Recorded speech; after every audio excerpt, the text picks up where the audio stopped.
નમસ્કાર, આપ જોઈ રહ્યા છો spark today news. Bodeli Bharatiya Janata party તાલુકા આદિવાસી મોરચા દ્વારા કોંગ્રેસના નેતા રાહુલ ગાંધીના વિરોધમાં આવેદનપત્ર આપવામાં આવ્યું છે।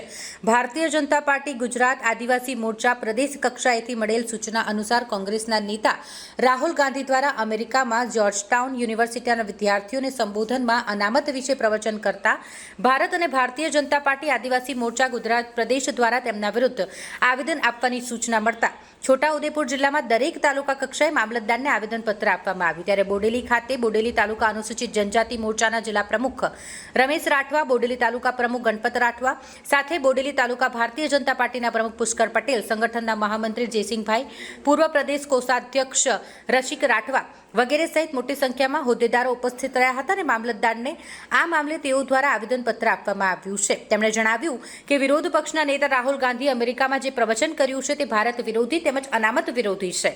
જો અનામતમાં કોઈ પણ પ્રકારની છેડછાડ કરવામાં આવશે તો આદિવાસીઓ ઓબીસી સાખી નહીં લેવાય અને તેનો પ્રચંડ વિરોધ પણ કરવામાં આવશે। કોંગ્રેસના નેતા રાહુલ ગાંધી અનુસૂચિત જાતિ અને અનુસૂચિત જનજાતિ અને અન્ય પછાત વર્ગો માટે અનામત વિરોધી યુનાઇટેડ સ્ટેટ ઓફ અમેરિકામાં જે સ્પીચ આપી એના અનુસંધાનમાં છોટાઉદેપુર આદિવાસી મોરચો સેવા સદન મામલતદાર ઓફિસમાં આવેદનપત્ર આપવા આવેલ છે।